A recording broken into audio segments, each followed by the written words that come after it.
ನನ್ನ ಒಡೆಯನು ರಕ್ಷಕನ ವಿಮೋಚಕನ ಅತಿ ಬೇಗನೆ ಬರಲಿರುವ ಮೊದಲಿಂಗನಾದಂಥ ಯೇಸು ಕ್ರಿಸ್ತನ ನಾಮದಲ್ಲಿ ಕೂಡಿ ಬಂದಿರತಕ್ಕಂಥ ಎಲ್ಲರನ್ನು ಕೂಡ ಹೊಂದಿಸ್ತಾ ಇದ್ದೀನಿ. ದೇವರು ನಿಮ್ಮನ್ನು ಆಶೀರ್ವಾದ ಮಾಡಲಿ. ಈ ಸಮಯದಲ್ಲಿ ನಮ್ಮ ಬಲಗೈ ಮೇಲೆ ಕೆತ್ತೋಣ, ಈ ವಾಕ್ಯವನ್ನು ಅರಿಕೆ ಮಾಡೋಣ. ಯೆಹೋವನು ಒಳ್ಳೆಯವನು, ಆತನ ಕೃಪೆಯು ಶಾಶ್ವತವಾಗಿರುವುದು.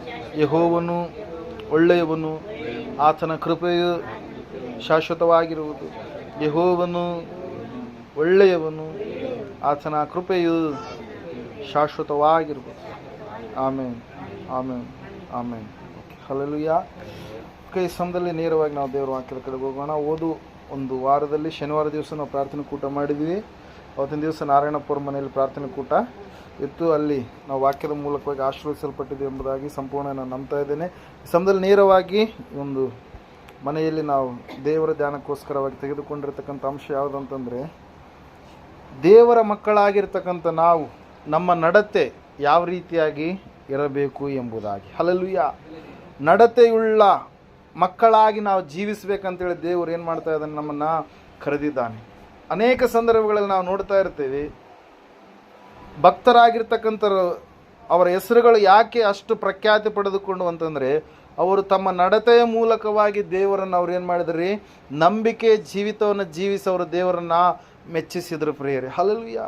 Price lord. ಪೌಲನು ಅನೇಕ ಸಂದರ್ಭಗಳಲ್ಲಿ ನೀವು ಒಳ್ಳೆ ನಡತೆಯುಳ್ಳವರಾಗಿ ಜೀವಿಸಬೇಕು, ಭಯಭಕ್ತಿ ಉಳ್ಳವರಾಗಿ ಇರಬೇಕು, ಯಾವ ವಿಷಯದಲ್ಲಿ ತಪ್ಪು ಇರಲಾರದವರಾಗಿ ನೀವು ಜೀವಿಸಬೇಕು, ನೀವು ಆತ್ಮಾನುಸಾರವಾಗಿ ನೀವು ಜೀವಿಸಬೇಕೆಂಬುದಾಗಿ ಹೇಳುತ್ತಾ ಆತನು ಅನೇಕವಾದ ರೀತಿಯಲ್ಲಿ ಏನು ಮಾಡ್ತಾ ಇದ್ದಾನೆ, ಎಚ್ಚರಿಸ್ತಾ ಇದ್ದಾನೆ. ಎಫೆಸದವರಿಗೆ ಬರೆದ ಪತ್ರಿಕೆಯಲ್ಲಿ ಅನೇಕ ಸಂದರ್ಭಗಳಲ್ಲಿ ನಿಮ್ಮ ನಡತೆ ಈ ರೀತಿಯಾಗಿ ಇರಬೇಕು, ನಿಮ್ಮ ನಡವಳಿ ಈ ರೀತಿಯಾಗಿ ಇರಬೇಕು, ನಿಮ್ಮ ಜೀವಿತ ಈ ರೀತಿಯಾಗಿ ನೀವು ಜೀವಿಸಬೇಕು, ನೀವು ಯಾಕೆ ಈ ರೀತಿಯಾಗಿ ಜೀವಿಸಬೇಕಂತೇಳಿ ಆತನೇ ಅನೇಕ ಸಂದರ್ಭಗಳನ್ನು ಕಾರಣಗಳನ್ನು ಹೇಳುತ್ತಾ ಏನು ಮಾಡ್ತಾ ಇದ್ದಾನೆ, ತಿಳಿಸ್ತಾ ಇದ್ದಾನೆ. ಪ್ರೇಯರ್, ಅದರಲ್ಲಿ ಮೊದಲನೇ ಕಾರಣ ನಾವು ನೋಡುವಾಗ 4ನೇ ಅಧ್ಯಾಯದಲ್ಲಿ ಎಫೆಸದವರಿಗೆ ಬರೆದ ಪತ್ರಿಕೆಯಲ್ಲಿ 1ನೇ ವಚನದಲ್ಲಿ ಸತ್ಯವೇದ ಈ ರೀತಿಯಾಗಿ ಹೇಳ್ತಾ ಇದೆ, ನೀವು ದೇವರಿಂದ ಕರೆಯಲ್ಪಟ್ಟವರಾದ ಕಾರಣ ಯೋಗ್ಯರಾಗಿ ನಡೆದುಕೊಳ್ಳಬೇಕೆಂದು ಕರ್ತನ ಸೇವೆಯಲ್ಲಿ ಸೇರೆಯವನಾದ ನಾನು ನಿಮ್ಮನ್ನು ಪ್ರಬೋಧಿಸುತ್ತೇನೆ ಎಂಬುದಾಗಿ. ಹಲ್ಲೆಲೂಯಾ.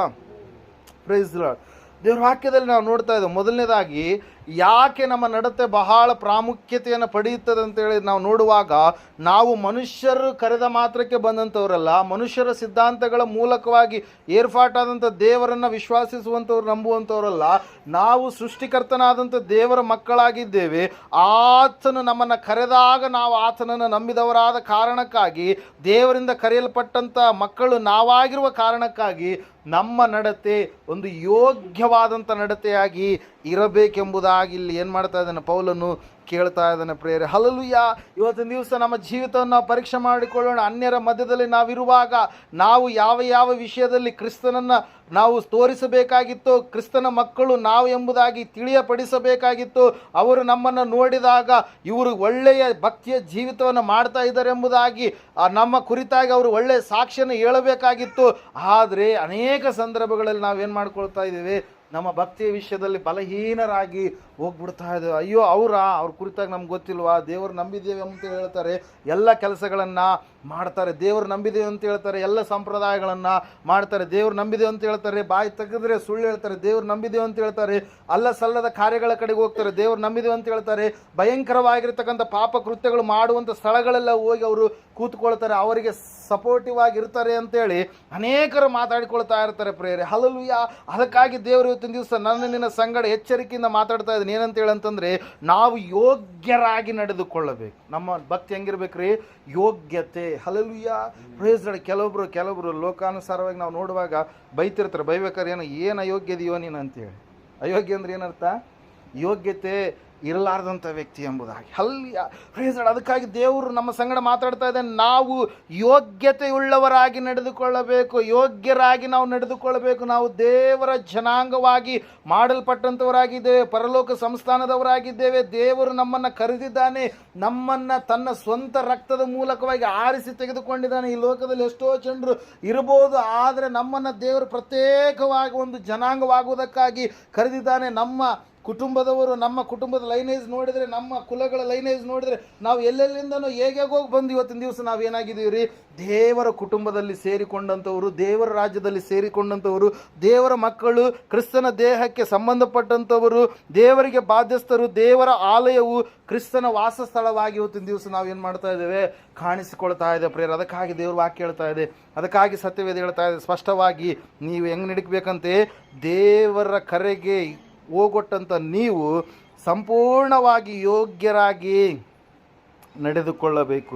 ಈ ಒಂದು ನಡತೆ ದೇವರು ಬರುವವರೆಗೆ, ನಾವು ಈ ಲೋಕದಲ್ಲಿ ಇರುವವರೆಗೆ ತಪ್ಪಿ ಹೋಗಬಾರ್ದು ಪ್ರೇರ. ಅದಕ್ಕಾಗಿ ನಾವು ನೋಡ್ತಾ ಇದ್ದೇವೆ, ಅದಕ್ಕಾಗಿ ಸತ್ಯವೇದ ನಮಗೆ ಪ್ರಬೋಧಿಸ್ತಾ ಇದೆ. ಮೊದಲನೇದಾಗಿ, ನೀವು ದೇವರಿಂದ ಕರೆಯಲ್ಪಟ್ಟವರಾದ ಕಾರಣ ನೀವು ಯೋಗ್ಯತೆಯುಳ್ಳವರಾಗಿ ನಡೆದುಕೊಳ್ಳ್ರಿ. ದೇವರು ಕೆಲವೊಂದು ವಿಷಯಗಳನ್ನು, ಸಂಗತಿಗಳನ್ನು ತಿಳಿಸಿದ್ದಾನೆ, ಅದರ ಪ್ರಕಾರವಾಗಿ ನೀವು ನಡೀರಿ. ನಿಮ್ಮಲ್ಲಿ ಯಾವ ಒಂದು ಲೋಕದ ಮಾಲಿನ್ಯ ಜಾಡ್ಯ ಇರಲಾರದ ಹಾಗೆ ಸಂಪೂರ್ಣವಾಗಿ ನೀವು ದೇವರನ್ನು ಮೆಚ್ಚಿಸುವಂಥ ಮಕ್ಕಳಾಗಿ ನೀವು ಜೀವಿಸೋದಕ್ಕೆ ಪ್ರಯಾಸ ಪಡ್ರಿ. ಅನೇಕರು ಮನುಷ್ಯರನ್ನು ಮೆಚ್ಚಿಸ್ಬೇಕಂತಾರೆ, ಯಜಮಾನನ ಮೆಚ್ಚಿಸ್ಬೇಕಂತಾರೆ, ಪತ್ನಿಯ ಮೆಚ್ಚಬೇಕಂತಾರೆ, ಮಕ್ಕಳನ್ನ ಮೆಚ್ಚಬೇಕಂತಾರೆ, ಅವ್ರನ್ನ ಮೆಚ್ಚಿರಿ. ಆದರೆ ಅದೆಲ್ಲಕ್ಕಿಂತ ಮುಖ್ಯವಾಗಿ ಪ್ರಥಮ ಸ್ಥಾನ, ಪ್ರಥಮ ಆದ್ಯತೆ, ಮೂಲವಾದಂಥ ಆದ್ಯತೆ ಯಾರಿಗೆ ಕೊಡ್ಬೇಕ್ರಿ? ನಾವು ದೇವರಿಗೆ ಕೊಡ್ಬೇಕು ಪ್ರಿಯರಿ. ನಾವು ನೋಡ್ತಾ ಇದ್ದೇವೆ, ದೇವ್ರ ವಾಕ್ಯ ಹೇಳ್ತದೆ, ಸತ್ಯವೇದ ಹೇಳ್ತಾ ಇದೆ, ಮೊದಲನೇದಾಗಿ ನಾವು ಏನು ತಿಳ್ಕೊಂಡಿದ್ದೀವಿ, ಯೋಗ್ಯರಾಗಿ ನಾವು ನಡೆದುಕೊಳ್ಳುವುದಕ್ಕಾಗಿ ಕರೆಯಲ್ಪಟ್ಟಂಥ ಮಕ್ಕಳಾಗಿದ್ದೇವೆ. Hallelujah, praise Lord. ಎರಡನೇದಾಗಿ ನಾವು ನೋಡ್ತಾ ಇದ್ದೇವೆ,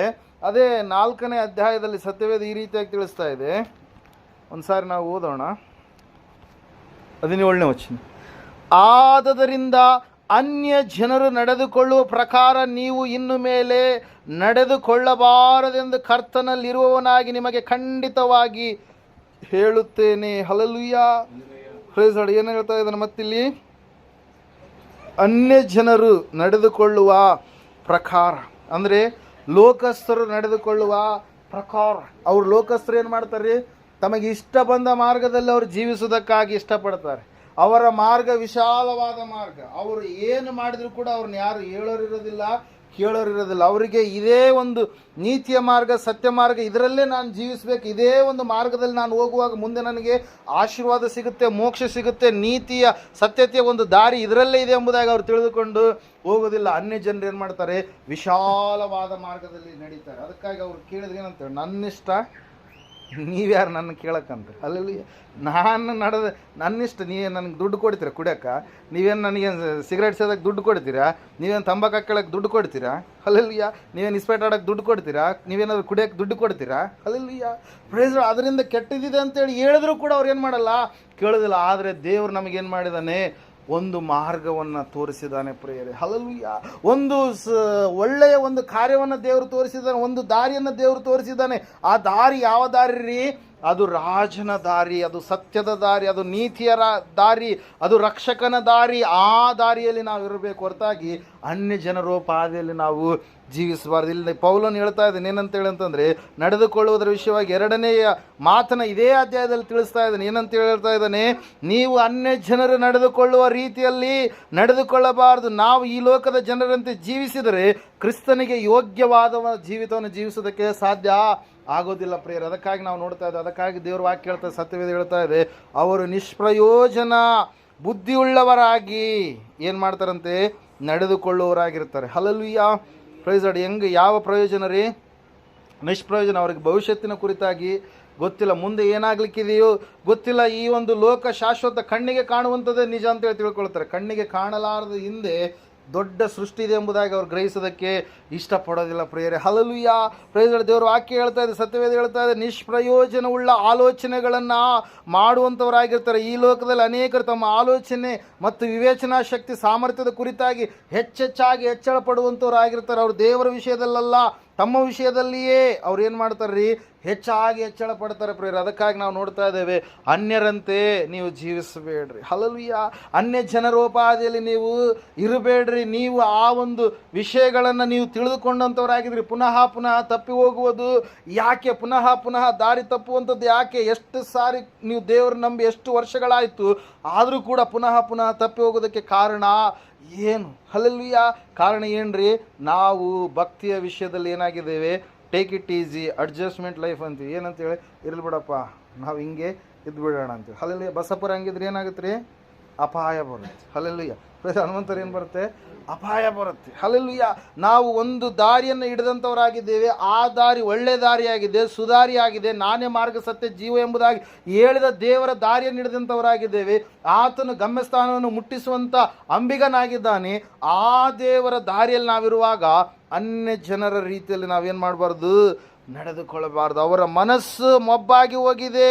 ಅವರು ನಿಷ್ಪ್ರಯೋಜನವಾದ ಬುದ್ಧಿಯುಳ್ಳವರಾಗಿ ನಡೆದುಕೊಳ್ಳುತ್ತಾರೆ. ಅವರು ತಮ್ಮ ಹೃದಯದ ಕಾಠಿಣ್ಯದ ನಿಮಿತ್ತದಿಂದಲೂ ತಮ್ಮಲ್ಲಿರುವ ಅಜ್ಞಾನದ ನಿಮಿತ್ತದಿಂದಲೂ ದೇವರಿಂದ ಆಗುವ ಜೀವಕ್ಕೆ ಅವರು ಅನ್ಯರಾಗಿದ್ದಾರೆ. ಯಾವುದಕ್ಕೆ ಅನ್ಯರಾಗಿದ್ದಾರೆ? ಅವರು ದೇವರು ನಿತ್ಯ ಜೀವ ಕೊಡ್ತೀನಿ ಅಂತೇಳಿ ಕರೆದಿದ್ದಾನೆ. ಆದರೆ ಅವರಿಗೆ ನಿತ್ಯ ಜೀವ ಬೇಕಾಗಿಲ್ಲ ಅಂತೇಳಿ ಅವ್ರು ಏನು ಮಾಡಿದ್ದಾರೆ? ದೇವರನ್ನು ತಳ್ಳಿಬಿಟ್ಟಿದ್ದಾರೆ. ನನಗೆ ಬೇಕಾಗಿಲ್ಲ ದೇವರು, ನನಗೆ ಬೇಕಾಗಿಲ್ಲ ನಿತ್ಯ ಜೀವ, ನನಗೆ ಬೇಕಾಗಿಲ್ಲ ಸ್ವರ್ಗ, ನನಗೆ ಬೇಕಾಗಿಲ್ಲ ಪರಲೋಕ ಎಂಬುದಾಗಿ ದೇವರು ಕೊಡುವಂಥ ಜೀವಕ್ಕೆ ಅವ್ರು ಏನಾಗಿದ್ದಾರೆ? ಅನ್ಯರಾಗಿ ಜೀವಿಸ್ತಾ ಇದ್ದಾರೆ ಪ್ರಿಯರೇ. ಆದರೆ ದೇವರು ನನ್ನನ್ನಾದರೂ ನಿನ್ನನ್ನಾದರೂ ಪ್ರೀತಿಸಿ ಆತನ ಏನು ಮಾಡಿದಾನ್ರಿ? ಆತನ ನಮಗೆ ನಿಮಗೇನು ಕೊಡ್ತೀನಿ ಅಂತ ಹೇಳಿದಾನೆ?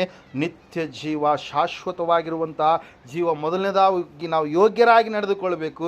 ಎರಡನೇದಾಗಿ ನಾವು ಹೆಂಗೆ ನಡ್ಕೊಳ್ಬೇಕ್ರಿ? ಅನ್ಯ ಜನರಂತೆಲ್ಲ ನಾವು ಹೆಂಗೆ ನಡಿಬೇಕ್ರಿ? ದೇವರ ಮಕ್ಕಳಾದಂಥ ನಾವು ಸಂಪೂರ್ಣವಾಗಿ ಪ್ರಯೋಜನವುಳ್ಳ ಬುದ್ಧಿಯುಳ್ಳವರಾಗಿ, ಒಳ್ಳೆಯ ಮನಸ್ಸುಳ್ಳವರಾಗಿ, ಒಳ್ಳೆಯ ಹೃದಯ ಉಳ್ಳವರಾಗಿ ನಾವೇನು ಮಾಡಬೇಕ್ರಿ? ದೇವರಿಗೆ ನಡೆದುಕೊಳ್ಳುವಂಥವ್ರಾಗಬೇಕು ಪ್ರಿಯರೇ. Hallelujah, praise Lord. ಅದೇ ರೀತಿಯಾಗಿ ನಾವು ನೋಡ್ತಾ ಇದ್ದೇವೆ, ದೇವರ ವಾಕ್ಯ ಹೇಳ್ತದೆ, ಸತ್ಯವೇದ ಹೇಳ್ತದೆ ಮುಂದೆ ವಚನದಲ್ಲಿ 5ನೇ ಅಧ್ಯಾಯದಲ್ಲಿ ಪ್ರಿಯರೇ, ಸತ್ಯವೇದದಲ್ಲಿ ಈ ರೀತಿಯಾಗಿ ನಾವು ನೋಡ್ತಾ ಇದ್ದೇವೆ. 5ನೇ ಅಧ್ಯಾಯ 8ನೇ ವಚನ ಓದಿಕೊಳ್ಳೋಣ. ನೀವು ಇಂದಿನ ಕಾಲದಲ್ಲಿ ಕತ್ತಲೆಯಾಗಿದ್ದೀರಿ, ಆದರೆ ಈಗ ನೀವು ಕ್ರಿಸ್ತನಲ್ಲಿದ್ದು ಬೆಳಕಾಗಿದ್ದೀರಿ. ಬೆಳಕಿನವರಂತೆ ನಡೆದುಕೊಳ್ಳಿರಿ. ಬೆಳಕಿನ ಫಲವು ಉಪಕಾರದಲ್ಲಿಯೂ ನೀತಿಯಲ್ಲಿಯೂ ಸತ್ಯದಲ್ಲಿಯೂ ಕಾಣಿಸಿಕೊಳ್ಳುತ್ತದೆ ಎಂಬುದಾಗಿ. Hallelujah, praise Lord. ಮೂರನೇದಾಗಿ ನಾವು ಹೆಂಗೆ ನಡ್ಕೊಬೇಕಂತ್ರಿ? ಬೆಳಕಿನವರಂತೆ ನಡೆದುಕೊಳ್ಬೇಕು. ಹೆಂಗೆ ನಡ್ಕೊಬೇಕ್ರಿ? ನಾವು ಬೆಳಕಿನವರಂತೆ. ದೇವ್ರ ವಾಕ್ಯ ಹೇಳ್ತದೆ, ಸತ್ಯವೇದ ಹೇಳ್ತಾ ಇದೆ, ಎಷ್ಟು ಮಾತ್ರಕ್ಕೂ ಕತ್ತಲೆಗೆ ಸಂಬಂಧಪಟ್ಟಂಥವ್ರು ನಾವು ಅಲ್ಲ, ನಾನೇ ಲೋಕಕ್ಕೆ ಬೆಳಕಾಗಿದ್ದೇನೆ ಎಂಬುದಾಗಿ ಹೇಳಿದಂಥ ದೇವರು, ಅಗಮ್ಯವಾದ ಬೆಳಕಿನಲ್ಲಿ ವಾಸ ಮಾಡುವಂಥ ತೇಜೋಮಯನಾದ ದೇವರು ಆ ಸ್ಥಾನವನ್ನು ಬಿಟ್ಟು ಕತ್ತಲೆ ತುಂಬಿದ ಈ ಲೋಕಕ್ಕೆ ಎಲ್ಲ ಮನುಷ್ಯರಿಗೆ ಬೆಳಕನ್ನು ಕೊಡುವುದಕ್ಕಾಗಿ ಆತನು ತನ್ನನ್ನು ತಾನು ತಗ್ಗಿಸಿಕೊಂಡು ಎಲ್ಲ ಮನುಷ್ಯರ ಪಾಪಗಳನ್ನು ತನ್ನ ಸ್ವರಕ್ತದ ಮೂಲಕವಾಗಿ ತೊಳೆಯುವುದಕ್ಕಾಗಿ ಆತನು ಈ ಲೋಕಕ್ಕೆ ಏನು ಮಾಡಿದ? ಇಳಿದು ಬಂದ ಪ್ರಿಯರೇ. ಯಾರು ಆತನಲ್ಲಿ ನಡೀತಾರೋ, ಆತನನ್ನು ನಂಬಿದವರಾಗಿದ್ದಾರೆ, ಅವರು ಕತ್ತಲೆಯವರಲ್ಲ, ಅವರು ಏನಾಗಿದ್ದಾರೆ? ಬೆಳಕಿನವರಾಗಿದ್ದಾರೆ. ಜೀವ ಕೊಡುವ ಬೆಳಕು ಅವರಲ್ಲಿ ಇರುತ್ತೆ ಎಂಬುದಾಗಿ ಸತ್ಯವೇದ ನಮಗೆ ಸ್ಪಷ್ಟವಾಗಿ ತಿಳಿಸ್ತಾ ಇದೆ ಪ್ರಿಯರೇ. ಇಲ್ಲಿ ನಾವು ನೋಡ್ತಾ ಇದ್ದೇವೆ, ನೀವು ಇಂದಿನ ಕಾಲದಲ್ಲಿ ಕತ್ತಲೆಯಾಗಿದ್ರಿ, ಇಂದಿನ ಕಾಲದಲ್ಲಿ ಪಾಪ ಕೃತ್ಯಗಳನ್ನು ಮಾಡುವಂಥವರಾಗಿದ್ರಿ, ಇಂದಿನ ಕಾಲದಲ್ಲಿ ಬಲಹೀನರಾಗಿದ್ರಿ, ಇಂದಿನ ಕಾಲದಲ್ಲಿ ದೇವರಿಗೆ ವಿರುದ್ಧವಾದಂಥ ಕಾರ್ಯಗಳನ್ನು ಮಾಡುವಂಥವರಾಗಿದ್ದಿರಿ. ಆದರೆ ಈಗ ನೀವೇನಾಗಿದ್ದೀರಿ? ಬೆಳಕಿನವರಾಗಿದ್ದೀರಿ, ಸತ್ಯದವರಾಗಿದ್ದೀರಿ, ನೀತಿ ಮಾರ್ಗದ ಕಡೆಗೆ ಬಂದಂಥವರಾಗಿದ್ದೀರಿ. ನಿಮ್ಮ ಜೀವಿತ ಇನ್ನು ಮುಂದೆ ಬೆಳಕಿನವರಂತೆ ಇರಬೇಕು ಹೊರತಾಗಿ ಕತ್ತಲೆ ಎಷ್ಟು ಮಾತ್ರಕ್ಕೂ ನಿಮ್ಮಲ್ಲಿ ಇರಬಾರದು ಪ್ರಿಯರೇ. Hallelujah, praise Lord. ದೇವರು ವಾಕ್ಯ ಹೇಳ್ತದೆ, ಸತ್ಯವೇದ ಹೇಳ್ತದೆ ಸ್ಪಷ್ಟವಾಗಿ ಪ್ರಿಯರೇ, ನೀವು ಬೆಳಕಿನವರಂತೆ ನಡೆದುಕೊಳ್ಳಬೇಕು. ಬೆಳಕು ಎಲ್ಲರೂ ಇಷ್ಟಪಡ್ತಾರೆ, ಕತ್ತಲೆಯನ್ನು ಯಾರು ಇಷ್ಟಪಡ್ತಾರೆ ರೀ? ಕಳ್ಳರು ಇಷ್ಟಪಡ್ತಾರೆ, ವ್ಯಭಿಚಾರಿಗಳು ಇಷ್ಟಪಡ್ತಾರೆ, ಪಾಪ ಮಾಡುವಂಥವ್ರು ಇಷ್ಟಪಡ್ತಾರೆ, ಭಯಂಕರವಾದಂಥ ಕೆಟ್ಟ ಕಾರ್ಯಗಳನ್ನು ಮಾಡುವಂಥವ್ರು ಕತ್ತಲೆ ಯಾವಾಗ ಆಗುತ್ತೆ ಅಂತೇಳಿ ಎದುರು ನೋಡ್ತಾ ಇರ್ತಾರೆ. ಹಲ್ಲೆಲೂಯಾ. ಆದರೆ ದೇವರ ವಾಕ್ಯ ಹೇಳ್ತದೆ, ಸತ್ಯವೇದ ಹೇಳ್ತಾ ಇದೆ, ನಾವು ಹಗಲಿನವರಾಗಿದ್ದೇವೆ, ನಾವು ಬೆಳಕಿನವರಾಗಿದ್ದೇವೆ. ನಾವು ಬೆಳಕಿನವರೋಪಾದಿಯಲ್ಲಿ ನಡೆಯಬೇಕು. ಆತ್ಮನ ಫಲಗಳನ್ನು ನಾವು ಹೊಂದಿಕೊಂಡವರಾಗಿ ಜೀವಿಸಬೇಕು. ಶರೀರ ಭಾವದ ಕರ್ಮಗಳನ್ನು ತ್ಯಜಿಸಿ ಸಂಪೂರ್ಣವಾಗಿ ದೇವರಿಗೆ ಮೆಚ್ಚುಗೆಯಾದ ರೀತಿಯಲ್ಲಿ ನಾವು ಜೀವಿಸುವಂಥ ಮಕ್ಕಳಾಗಬೇಕು ಪ್ರಿಯರು. ಅದಕ್ಕಾಗಿ ನಾವು ನೋಡ್ತಾ ಇದ್ದೇವೆ, ದೇವರ ವಾಕ್ಯ ಹೇಳ್ತಾ ಇದೆ, ಸತ್ಯವೇದ ಹೇಳ್ತಾ ಇದೆ, ನೀವು ಸಂಪೂರ್ಣವಾಗಿ ಏನು ಮಾಡಬೇಕಂತೆ? ಜ್ಞಾನವಂತರಾಗಿ ನಡೆದುಕೊಳ್ಳಬೇಕು. Hallelujah, praise Lord. ಅದೇ 5ನೇ ಅಧ್ಯಾಯ 15ನೇ ವಚನದಿಂದ ಓದ್ತೀನಿ, ದಯವಿಟ್ಟು ಕೇಳ್ರಿ. ಆದ ಕಾರಣ ನೀವು ನಡ್ಕೊಳ್ಳುವ ರೀತಿಯನ್ನು ಕುರಿತು ಚೆನ್ನಾಗಿ ನೋಡಿ ಕೇಳಿರಿ. ಜ್ಞಾನವಿಲ್ಲದವರಾಗಿರದೆ ಜ್ಞಾನವಂತರಾಗಿರ್ರಿ. ಈ ದಿನಗಳು ಕೆಟ್ಟವುಗಳಾಗಿವೆ. ಆದುದರಿಂದ ಕಾಲವನ್ನು ಸುಮ್ಮನೆ ಕಳಕೊಳ್ಳದೆ ಅದನ್ನು ಬೆಲೆಯುಳ್ಳದೆಂದು ಉಪಯೋಗಿಸಿಕೊಳ್ಳಿರಿ. ಮತ್ತು ಬುದ್ಧಿಹೀನರಾಗಿ ನಡೆಯದೆ ಕರ್ತನ ಚಿತ್ತವೇನೆಂಬುದನ್ನು ವಿಚಾರಿಸಿ ತಿಳಿದವರಾಗಿರ್ರಿ ಎಂಬುದಾಗಿ. Hallelujah, praise lord. 4ನೇದಾಗಿ ಏನು ನೋಡ್ತಾ ಇದ್ದೇವೆ ನಾವು? ಜ್ಞಾನವುಳ್ಳವರಾಗಿ, ಕರ್ತನ ಚಿತ್ತ ಏನಾಗಿದೆ ಎಂಬುದಾಗಿ ತಿಳಿದವರಾಗಿ, ಬುದ್ಧಿಯುಳ್ಳವರಾಗಿ ನಾವು ನಡಿಬೇಕು. ಬುದ್ಧಿಹೀನರಾಗಿ ನೀವು ನಡಿಬೇಡ್ರಿ ಅಂತೇಳಿ ದೇವ್ರ ವಾಕ್ಯ ಏನು ಮಾಡ್ತಾರೆ? ನಮಗೆ ತಿಳಿಸ್ತಾ ಇದೆ ಪ್ರೇಯರೆ. ಹಲ್ಲೆಲೂಯ. ದೇವರ ವಾಕ್ಯದಲ್ಲಿ ನಾವು ನೋಡ್ತಾ ಇದ್ದೆ, ಸತ್ಯವೇದ ಹೇಳ್ತಾ ಇದೆ ಪ್ರೇಯರೆ, ದೇವರು ನಮಗೆ ಕಾಲವನ್ನು ಸಮಯವನ್ನು ಕೊಟ್ಟಿದ್ದಾನೆ. ಈ ಸಮಯ ಕಾಲ ನೋಡಲಾರದೆ ಎಷ್ಟೋ ಜನರು ಗತಿಸಿ ಹೋಗಿದ್ದಾರೆ. ಕೋಟಿ ಕೋಟಿ ಇರುವಂಥವ್ರು, ಅಯ್ಯೋ ಎಷ್ಟೆಲ್ಲ ರಾಜರಾಗಿ ಮೆರೆದಂಥವ್ರು ಇವತ್ತಿನ ದಿವಸ ಅವರು ಮಣ್ಣಲ್ಲಿ ಮಣ್ಣಾಗಿ ಮುಚ್ಚಾಕೊಂಡು ಹೋಗ್ಬಿಟ್ಟಿದ್ದಾರೆ. ಹಲ್ಲೆಲೂಯ. Praise Lord. ಅವರು ಈ ಲೋಕದಲ್ಲಿ ಇನ್ನೂ ಅನೇಕ ವರ್ಷಗಳು ಬದುಕಬೇಕಂತೇಳಿ ಆಸೆ ಪಟ್ಟಿದ್ರೇನು. ಹಲ್ಲೆಲೂಯ. ಆದರೆ ಅವರನ್ನು ಭೂಮಿ ನುಂಗ್ಬಿಟ್ಟಿದೆ. ಆದರೆ ನಮ್ಮನ್ನಾದರೂ ದೇವ್ರು ಏನು ಮಾಡಿದ್ದಾನೆ, ತನ್ನ ಜೀವನ ಕೊಟ್ಟು ಉಸಿರು ಇಟ್ಟು ಇಲ್ಲಿವರೆಗೆ ಇರಬೇಕಂತೇಳಿ ಆತನ ನೇಮಕ ಮಾಡಿದ್ದಾನೆ ಪ್ರಿಯರೇ. ಹಲ್ಲೆಲೂಯ. ಅವರು ಈ ಲೋಕವನ್ನು ಪ್ರೀತಿಸಿ ಬುದ್ಧಿಹೀನರಾಗಿ ನಡೆದಂಥವರು, ಈ ಲೋಕವನ್ನು ಪ್ರೀತಿಸಿ ಕಾಲವನ್ನು ಕೆಟ್ಟದಾಗಿ ನಡೆಸಿಕೊಂಡಂಥವರು, ಅವರೆಲ್ಲರೂ ಕೂಡ ಏನಾಗಿದ್ದಾರೆ ದೇವರಿಂದ ದೂರವಾಗಿ ಘೋರವಾದಂಥ ಪಾತಾಳದಲ್ಲಿ ಬಿದ್ದಂಥವರಾಗಿದ್ದಾರೆ. ಹಲ್ಲೆಲೂಯ. ಆದರೆ ದೇವರ ವಾಕ್ಯ ಹೇಳ್ತಾ ಇದೆ, ಸತ್ಯವೇದ ಹೇಳ್ತಾ ಇದೆ ನಮ್ಮ ಸಂಗಡ ಏನಂತ ಹೇಳಂತಂದರೆ, ನೀವು ಜ್ಞಾನವಂತರಾಗಿ ನಡೆಯುವಂಥದ್ದೇ ಆದರೆ, ನೀವು ಬುದ್ಧಿ ವಿವೇಕವುಳ್ಳವರಾಗಿ ಜೀವಿಸಿ ನಡೆಯುವಂಥದ್ದೇ ಆದರೆ ಖಂಡಿತವಾಗಿ ನಿಮಗೇನಿದೆ ರೀ, ಕರ್ತನ ಚಿತ್ತ ನಿಮಗೆ ಗೊತ್ತಾಗುತ್ತೆ. ಕರ್ತನ ಚಿತ್ತವನ್ನು ನೀವು ಅರಿತುಕೊಂಡು ಜೀವಿಸ್ತೀರಿ. ಆ ಕರ್ತನ ಚಿತ್ತ ನಿಮ್ಮನ್ನು ಏನು ಮಾಡುತ್ತೆ, ಪರಲೋಕಕ್ಕೆ ನಡೆಸುವಂಥದ್ದಾಗಿರುತ್ತೆ ಪ್ರಿಯರೇ. ಹಲ್ಲೆಲೂಯ. Praise Lord. ಅದಕ್ಕಾಗಿ ನಾವು ನೋಡ್ತಾ ಇದ್ದೇವೆ, ಅದಕ್ಕಾಗಿ ಸತ್ಯವೇದ ಸ್ಪಷ್ಟವಾಗಿ ತಿಳಿಸ್ತಾ ಇದೆ ಪ್ರಿಯರೇ, ನಾವು ಹೆಂಗೆ ನಡಿಬೇಕಂತ. ಮೊದಲನೇದಾಗಿ ಯೋಗ್ಯರಾಗಿ ನಡಿಬೇಕು. ಎರಡನೇದಾಗಿ ನಾವು ನೋಡಿದೆ, ಅನ್ಯರಂತೆ ನಾವು ನಡೆಯದೆ ದೇವರ ಮಕ್ಕಳಾಗಿ ನಾವು ನಡಿಬೇಕು. ಮೂರನೇದಾಗಿ ನಾವು ನೋಡಿದೆ ಹೆಂಗೆ ನಡಿಬೇಕಂತ ಹೇಳಿದೆ ನಾನು. ಮೂರನೇದಾಗಿ ಬೆಳಕಿನವರಂತೆ ನಡಿಬೇಕು. ನಾಲ್ಕನೇದಾಗಿ ಹೆಂಗೆ ನಡಿಬೇಕ್ರಿ ನಾವು, ದೇವ್ರ ವಾಕ್ಯದಲ್ಲಿ ನಾವು ನೋಡ್ತಾ ಇದ್ದೇವೆ, ಬುದ್ಧಿ ಉಳ್ಳವರಾಗಿ ನಾವು ನಡಿಬೇಕು. ಇನ್ನೊಬ್ಬರು ಮತ್ತೊಬ್ಬರು ಮತ್ತೆ ನಮ್ಮ ಮೇಲೆ ಅಧಿಕಾರ ಚಲಾವಣೆ ಆಗುವಾಗ, ಮತ್ತೊಬ್ಬರ ಮೂಲಕವಾಗಿ ಮತ್ತೆ ನಾವು ನ್ಯಾಯ ತೀರ್ಪಿಗೆ ಒಳಗಾಗಲಾರದ ಹಾಗೆ ನಮಗೆ ಗೊತ್ತಿದೆ ಈ ಜೀವನ ಇಷ್ಟೇ ಅಂತೇಳಿ. ಹಲ್ಲೆಲೂಯ.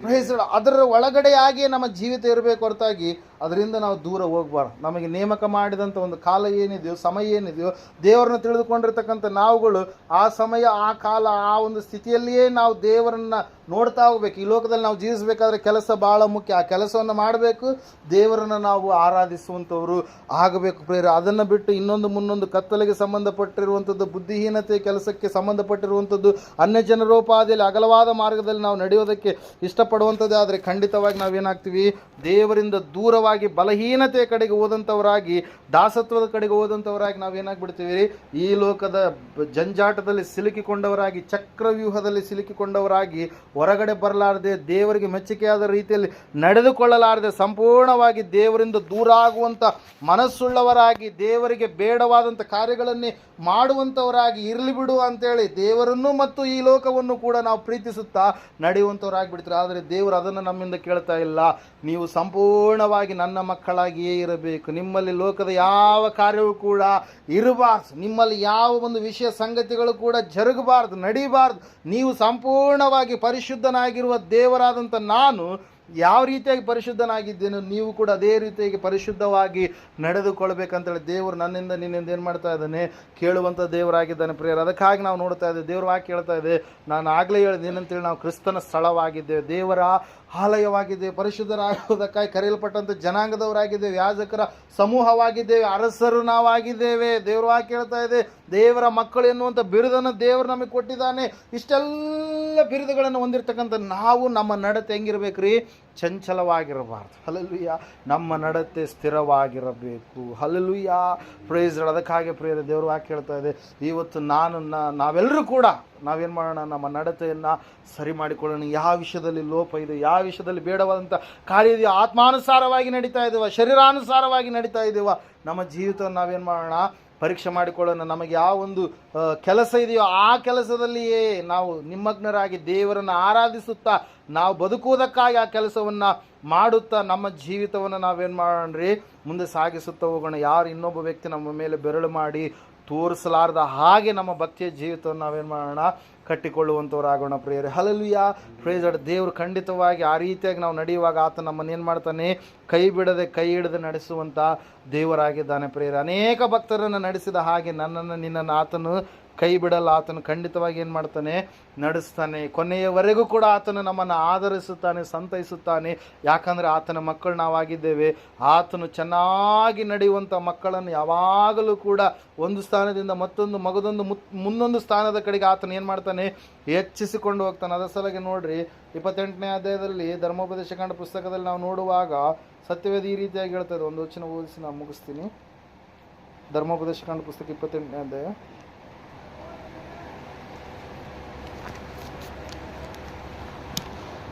ಮೊದಲನೇ ವಚನ, ನೀವು ನಿಮ್ಮ ದೇವರಾದ ಯೆಹೋವನ ಮಾತನ್ನ ಶ್ರದ್ಧೆಯಿಂದ ಕೇಳಿ ನಾನು ಈಗ ನಿಮಗೆ ಬೋಧಿಸುವ ಆತನ ಆಜ್ಞೆಗಳನ್ನೆಲ್ಲ ಅನುಸರಿಸಿ ಏನಂತೆ ನಡೆದರೆ, ನಡತೆಯುಳ್ಳವರಾಗಿರಬೇಕು. ಅನುಸರಿಸಿ ಅವುಗಳನ್ನು ಅಳವಡಿಸಿಕೊಂಡು ನಡೆದರೆ ಆತನು ಭೂಮಿಯ ಮೇಲಿರುವ ಎಲ್ಲ ಜನಾಂಗಗಳಿಗಿಂತಲೂ ನಿಮ್ಮನ್ನು ಉನ್ನತ ಸ್ಥಿತಿಗೆ ತರುವನು ಎಂಬುದಾಗಿ. Hallelujah, praise Lord. ದೇವರ ಮಾತಿಗೆ ಕಿವಿಗೊಟ್ಟು ದೇವರಿಗೆ ಭಯಪಟ್ಟು ನೀವು ಆತನ ಮಾತುಗಳನ್ನು ಅನುಸರಿಸಿ ನೀವು ನಡೆದರೆ, ಆ ನಡತೆಯಲ್ಲಿ ನೀವು ಜೀವಿಸುವಂಥವರೇ ಆದರೆ ಎಲ್ಲ ಜನಾಂಗಗಳಿಗಿಂತಲೂ ಉನ್ನತವಾದಂಥ ಸ್ಥಾನವನ್ನು ದೇವರು ಯಾರಿಗೆ ಕೊಡ್ತಾನಂತೆ? ಆತನ ಮಕ್ಕಳಾದಂಥ ನಮಗೆ ಕೊಡ್ತಾನೆ ಪ್ರಿಯರೇ. ಹಲ್ಲೆಲೂಯಾ. ನಾವು ಅನೇಕ ಸಂದರ್ಭಗಳಲ್ಲಿ ಏನು ಮಾಡಿಬಿಡ್ತೀವಿ, ಈ ಲೋಕದ ಮಾಲಿನ್ಯ ಜಾಡ್ಯ ಅಂಟಿಸಿಕೊಂಡು ನಾವು ದೇವರ ಮೇಲೆ ದೋಷವನ್ನು ಹಾಕೋದಕ್ಕೆ ಹೋಗ್ತೀವಿ ಪ್ರಿಯರೇ. ನಾವು ಪರಿಶುದ್ಧರಾಗಿ ನಡೆದುಕೊಳ್ಳೋಣ, ಭಕ್ತಿ ಜೀವಿತವನ್ನು ಮಾಡೋಣ, ದೇವರ ಸಂಗಡ ಹೋರಾಟ ಮಾಡೋಣ. ಖಂಡಿತವಾಗಿ ದೇವರು ಏನು ಮಾಡ್ತಾನೆ? ನಾವು ಮಾಡಿರ್ತಕ್ಕಂಥದ್ದು ಎಲ್ಲವನ್ನು ನೋಡಿ ನಮಗೆ ತಕ್ಕದಾಗಿರ್ತಕ್ಕಂಥ ಪ್ರತಿಫಲವನ್ನು ಆತನ ಏನು ಮಾಡ್ತಾನೆ? ಒದಗಿಸಿ ಕೊಡ್ತಾನೆ. ಮೊದಲನೇದಾಗಿ ನಾವು ಹೆಂಗೆ ನಡಿಬೇಕಂತ ಹೇಳ್ತಾ ಇದ್ದು ವಾಕ್ಯ, ಹೆಂಗೆ ನಡಿಬೇಕ್ರಿ? ಯೋಗ್ಯತೆ ಉಳ್ಳವರಾಗಿ ನಡೆದುಕೊಳ್ಳಬೇಕು. ಎರಡನೇದಾಗಿ ಅನ್ಯರಂತೆ ನಡೆಯದೆ ಸಂಪೂರ್ಣವಾಗಿ ದೇವರ ಮಕ್ಕಳಾಗಿ ನಾವು ನಡಿಬೇಕು. ಮೂರನೇದಾಗಿ ನಾವು ನೋಡಿದ್ದೇವೆ ಬೆಳಕಿನವರಂತೆ ನಡಿಬೇಕು. ನಾಲ್ಕನೇದಾಗಿ ನಾವು ನೋಡಿದ್ದೇವೆ ಕರ್ತನ ಚಿತ್ತ ಏನೆಂಬುದಾಗಿ ತಿಳಿದುಕೊಂಡು ಕಾಲವನ್ನು ಸಮಯವನ್ನು ನಾವು ಅರ್ಥ ಮಾಡಿಕೊಂಡು ಸುಮ್ಮನೆ ಕಳಕೊಳ್ಳದೆ ನಾವು ಬುದ್ಧಿಯುಳ್ಳವರಾಗಿ ನಾವು ನಡೆದುಕೊಳ್ಳಬೇಕು ಪ್ರಿಯರೇ. ಹಲ್ಲೆಲೂಯಾ. ಖಂಡಿತವಾಗಿ ದೇವರು ನಮ್ಮನ್ನು ಏನು ಮಾಡ್ತಾನೆ? ಆಶೀರ್ವಾದ ಮಾಡ್ತಾನೆ. ಈ ಸಮಯದಲ್ಲಿ ನಾವು ಮೊಣಕಲ್ಲುರೋಣ, ಪ್ರಾರ್ಥನೆ ಮಾಡೋಣ. ದೇವರು ವಾಕ್ಯ ಹೇಳ್ತದೆ, ಸತ್ಯವೇದ ಹೇಳ್ತದೆ ಸ್ಪಷ್ಟವಾಗಿ. ಈ ಸಮಯದಲ್ಲಿ ಸಹೋದರ ಸಹೋದರಿ, ನನ್ನ ಜೀವಿತ ಯಾವ ರೀತಿ ಆಗಿದೆ? ದೇವರಿಗೆ ಯೋಗ್ಯರಾಗಿ ನಾವು ನಡೀತಾ ಇದ್ದೀವಾ? ಬೆಳಕಿನವರಂತೆ ನಾವು ನಡೀತಾ ಇದ್ದೀವಾ? ಅನ್ಯರಂತೆ ನಡೆದೆ ಸ್ವಂತ ಮಕ್ಕಳಾಗಿ ನಾವು ನಡೀತಾ ಇದ್ದೀವಾ? ಬುದ್ಧಿಯುಳ್ಳವರಾಗಿ ನಡೀತಾ ಇದ್ದೀವಾ? ಬುದ್ಧಿಹೀನರಾಗಿ ನಡೀತಾ ಇದ್ದೀವಾ? ಯಾರು ನಮ್ಮನ್ನು ದೇವರಿಂದ ದೂರ ಮಾಡಿದ್ದಾರೆ? ಯಾವ ಒಂದು ಸಂಗತಿ ದೇವರಿಂದ ನಮ್ಮನ್ನು ದೂರ ಮಾಡಿದೆ? ಯಾವ ಒಂದು ವಿಷಯ ದೇವರಿಂದ ನಮ್ಮನ್ನು ದೂರ ಮಾಡಿದೆ? ನಮ್ಮ ಜೀವಿತ ನಾವು ಈ ಸಮಯದಲ್ಲಿ ಪರೀಕ್ಷೆ ಮಾಡಿಕೊಳ್ಳೋಣ, ಪ್ರಾರ್ಥನೆ ಮಾಡೋಣ. ದೇವರು ಖಂಡಿತವಾಗಿ ನಮ್ಮನ್ನು ಕ್ಷಮಿಸುವಂಥ ದೇವರೇ ಆಗಿದ್ದಾನೆ. ಆತ ನಮ್ಮ ತಪ್ಪುಗಳನ್ನು ಸಂಪೂರ್ಣವಾಗಿ ಆತನ ಮುಂದೆ ನಾವು ಒಪ್ಪಿಕೊಳ್ಳೋಣ. ಒಳ್ಳೆಯ ನಡತೆಯನ್ನು ನೋಡುವಂಥ ದೇವರು ಆತನಾಗಿದ್ದಾನೆ. ಈ ಸಮಯದಲ್ಲಿ ನಾವು ಪ್ರಾರ್ಥನೆ ಮಾಡೋಣ. ಮಹೋನ್ನತನು ಮಹಾಪರಿಶುದ್ಧನಾದ ಮಹಾದೇವರೇ, ನಿನಗೆ ಸ್ತೋತ್ರಗಳಯ್ಯ. ಹೌದು ಕರ್ತನೇ, ನಿನ್ನ ವಾಕ್ಯ ಹೇಳ್ತಾ ಇದೆಯಪ್ಪ, ಕರ್ತನೆ, ಯಾರು ಸ್ತುತಿ ಯಜ್ಞವನ್ನು ಸಮರ್ಪಿಸುವರು ಅವರೇ ನನ್ನನ್ನು ಗೌರವಿಸುವರು ಎಂಬುದಾಗಿ. ಯಾರು ತಮ್ಮ ನಡತೆಯನ್ನು ಸರಿಪಡಿಸಿಕೊಳ್ಳುವವರಿಗೆ ನಾನು ನನ್ನ ವಿಶೇಷವಾದ ರಕ್ಷಣೆಯನ್ನು ತೋರಿಸುವೆನೆಂಬುದಾಗಿ ಕೀರ್ತನೆಗಳ ಪುಸ್ತಕದಲ್ಲಿ ಸ್ವಾಮಿ ಹೇಳಿದ ಹಾಗೆ ಸ್ವಾಮಿ, ನಡತೆಯನ್ನು ಸರಿಪಡಿಸಿಕೊಳ್ಳುವವರಿಗೆ ವಿಶೇಷ ರಕ್ಷಣೆ ಎಂಬುದಾಗಿ ನೀನು ಮಾತಾಡಿದೆಯಪ್ಪ, ಸ್ತೋತ್ರ. ಆ ರೀತಿಯಾಗಿ ಭಕ್ತನಾದ ದಾವೀದನು ತನ್ನ ನಡತೆಯನ್ನು ಸರಿಪಡಿಸಿಕೊಂಡ. ಕರ್ತನ ಅನೇಕ ಭಕ್ತರು ತಮ್ಮ ನಡತೆಗಳನ್ನು ಸರಿಪಡಿಸಿಕೊಂಡಾಗ ಯಾವ ರೀತಿಯಾಗಿ ನೀನು ಅವ್ರನ್ನ ಆಶೀರ್ವಾದ ಮಾಡಿದೆ, ಅದೇ ಒಂದು ಆಶೀರ್ವಾದ ನಮ್ಮೆಲ್ಲರ ಮೇಲೆ ಇಳಿದು ಬರಲಯ್ಯ. ದೇವರೇ, ನೀನು ಒಳ್ಳೆಯ ಆಚನಾಗಿದ್ದೀಯ, ಸ್ತೋತ್ರಪ್ಪ. ನಿನಗೆ ಮೆಚ್ಚುಗೆಯಾಗಿ ನಾವು ನಡೀಲಿಕ್ಕಾಗುವಂತೆ, ಜೀವಿಸ್ಲಿಕ್ಕಾಗುವಂತೆ, ಆತ್ಮಾನುಸಾರವಾಗಿ ನಾವು ನಡೆಯುವಂತೆ ನಮ್ಮನ್ನು ಸ್ವಾಮಿ ಪ್ರತಿಯೊಬ್ಬರನ್ನ ಅಣಿಗೊಳಿಸಿ ನಡೆಸಯ್ಯ, ಸಿದ್ಧಪಡಿಸಿ ನಡೆಸಿ. ಯಾವ ವಿಷಯದಲ್ಲಿ ತಪ್ಪಿ ಹೋಗಲಾರ್ದಾಗಿ ನಿನಗೆ ಮೆಚ್ಚುಗೆಯಾದ ರೀತಿಯಲ್ಲಿ ಜೀವಿಸ್ಲಿಕ್ಕಾಗುವಂತೆ ನೀವು ತಾನೇ ಸಹಾಯ ಮಾಡಿ ಎಲ್ಲ ಕಾರ್ಯಗಳನ್ನು ಜಯಪ್ರದಗೊಳಿಸಿ ನೀವು ತಾನು ನಡೆಸ್ತಾ ಬರಬೇಕೆಂಬುದಾಗಿ ಅತಿ ಬೇಗನೆ ಬರಲಿರೋ ನಜರೇತಿನ ಯೇಸು ಕ್ರಿಸ್ತನ ನಾಮದಲ್ಲಿ ಪ್ರಾರ್ಥಿಸಿ ಸಂಪೂರ್ಣ ಪರಿಪೂರ್ಣ ಸ್ವಸ್ಥತೆಯನ್ನು, ಸಂಪೂರ್ಣ ಪರಿಪೂರ್ಣ ಸಮಾಧಾನವನ್ನು, ಸಂಪೂರ್ಣ ಪರಿಪೂರ್ಣ ಆರೋಗ್ಯವನ್ನು, ಸಂಪೂರ್ಣ ಪರಿಪೂರ್ಣ ಬಿಡುಗಡೆಯನ್ನು ವಿಶೇಷವಾಗಿ ಪ್ರಾರ್ಥನಾ ಕೂಟ ಏರ್ಪಾಟು ಮಾಡಿದಂಥ ಸ್ವಾಮಿ ಕರ್ತನ ಸಹೋದರ ಹನುಮಂತ ಅವ್ರ ಕುಟುಂಬ ಮತ್ತು ಸ್ವಾಮಿ ಅವರ ಅಕ್ಕ ಎಲ್ಲಮ್ಮವರು ಕರ್ತನ ಈ ಮನೆಯಲ್ಲಿ ಸ್ವಾಮಿ ಸಂಪೂರ್ಣವಾಗಿ ನೀನು ತಾನು ನೆರವೇರಿಸಿ ನಡೆಸಬೇಕೆಂಬುದಾಗಿ ಅತಿ ಬೇಗನೆ ಬರಲಿರುವ ಯೇಸುವಿನ ನಾಮದಲ್ಲಿ ಪ್ರಾರ್ಥಿಸಿ ಬೇಡಲು ಹೊಂದಿದವರಾಗಿದ್ದೇವೆ ಪರಮ ತಂದೆ.